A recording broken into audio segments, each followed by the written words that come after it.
आप सभी का हमारे YouTube चैनल पे बहुत बहुत स्वागत है। आइए सुनते हैं वैशाख मास महात्म्य कथा में 14वें अध्याय की कथा। तो बोलिए प्रेम से भगवान विष्णु की जय, माता लक्ष्मी की जय। श्रुतदेव जी कहने लगे कि वैशाख मास की मेष संक्रांति में जो प्राणी प्रातः स्नान कर भगवान की पूजा करके भगवान की कथा सुनता है वह मनुष्य वैकुंठ को जाता है, परंतु जो होती हुई कथा को छोड़कर चले जाते हैं और नहीं सुनते हैं वह रौरव नरक में जाकर पिशाच योनि को प्राप्त करते हैं।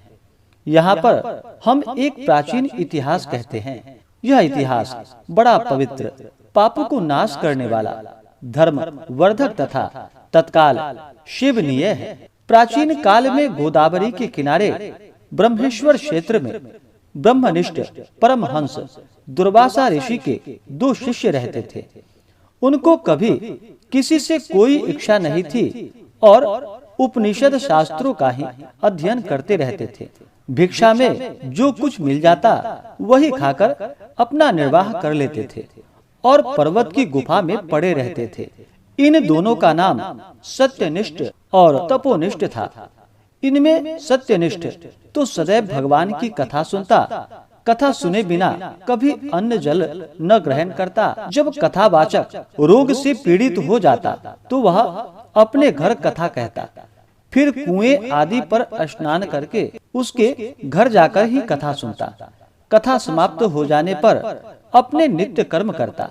जो मनुष्य इस प्रकार प्रेम से कथा सुनता है वह जन्म मरण के बंधनों से मुक्त हो जाता है। उसको भगवान में सच्ची भक्ति उत्पन्न होती है तथा उसके समस्त दुखों का नाश हो जाता है। भगवान में स्नेह और साधु महात्माओं में श्रद्धा उत्पन्न हो जाती है। निर्गुण ब्रह्म उनके हृदय में आकर वास करने लगते हैं। परंतु ज्ञानहीन पुरुष के सब कर्म नष्ट हो जाते हैं। जैसे अंधे के लिए दर्पण निष्फल हो जाता है, वैसे ही अज्ञानी पुरुष के लिए कर्म निष्फल हो जाते हैं। अच्छे कर्म से, सात्विक बुद्धि से वेद ऋषि होती है। वेद ज्ञान से ध्यान उत्पन्न होता है। इस प्रकार से बहुधा मनुष्य ज्ञान ध्यान में लगे रहते हैं, परंतु जहाँ भगवान की कथा तथा साधु महात्माओं का सत्संग आदि नहीं होता, वहाँ पर यदि गंगा जी का किनारा ही हो तो भी त्याग देने योग्य है।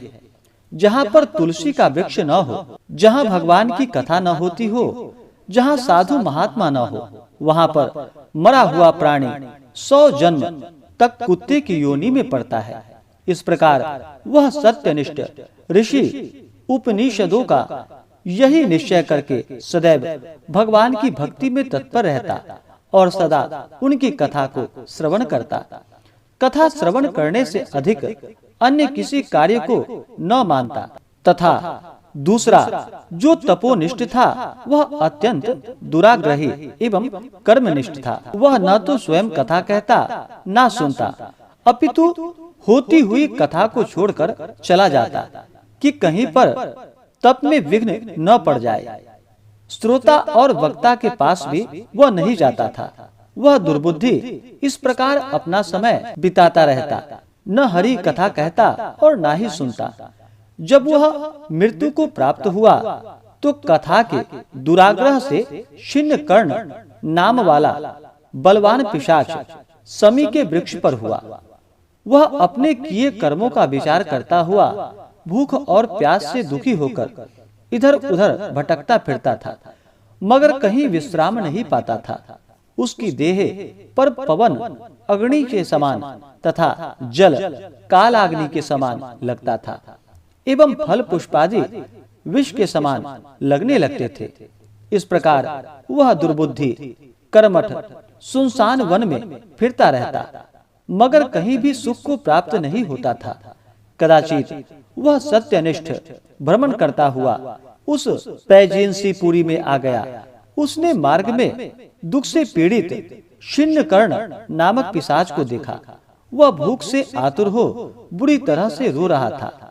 उसको देखकर सत्यनिष्ठ कहने लगा कि तुम कौन हो और तुम्हारी यह दशा कैसे हुई है। अब तुमको दुख नहीं होगा। सत्यनिष्ठ के ऐसे वचन को सुनकर अत्यंत व्याकुलता से वह कहने लगा कि हे प्रभु, मैं दुर्वासा का शिष्य तपोनिष्ठ नाम वाला यति हूँ। मैं बृहोश्वर क्षेत्र का निवासी बड़ा दुराग्रही कर्मनिष्ठ था। अपनी दुर्बुद्धि के लिए महात्माओं से विष्णु कथा कर्मों के लोप को हो जाने के भय से कभी नहीं सुनी और न ही कभी कथा सुनाई। इस घोर कर्म से मेरी मृत्यु हुई है और छिन्न कर्ण नामक वाला पिशाच होकर इस वन में दुखी होकर भटकता फिरता हूँ। मुझको इस दुख से छुड़ाने वाला कोई दिखाई नहीं देता। रास्ते में तुमको आता देखकर ऐसा प्रतीत होता है कि मेरे भाग्य फिर से जागृत हो गए हैं। आज हरि मुझ पर प्रसन्न है जो आपने दर्शन दिए।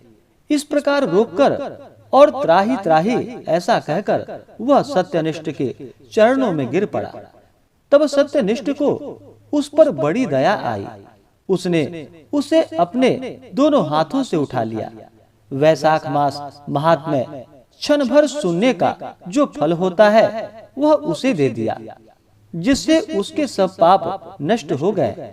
इस प्रकार वह कर्मनिष्ठ पिशाच देह को त्याग दिव्य शरीर धारण कर विमान पर बैठ सत्यनिष्ठ को प्रणाम तथा परिक्रमा कर विष्णु लोक को गया। तब सत्यनिष्ठ भी पैजेंसीपुरी को चले गए।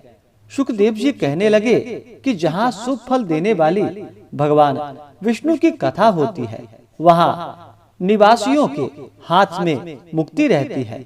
इसमें कोई संदेह नहीं है। यत्र प्रवहते पुण्या शुभा विष्णु कथा पगा तद्ये शवासिनाम मुक्ति कर संस्था न संशय।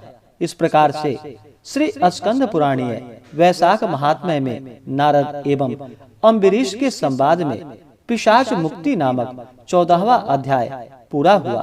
तो बोलिए प्रेम से भगवान विष्णु की जय, माता लक्ष्मी की जय, सर्वदेवी देवता की जय। इसी प्रकार से अगर आप सब आगे के अध्याय को सुनना चाहते हो, हमारे चैनल पे नए हो तो हमारे चैनल को लाल बटन दबा करके सब्सक्राइब करें, साथ में बेल आइकन घंटी को दबाएं ताकि मेरे वीडियो का नोटिफिकेशन आपको समय से मिलता रहे।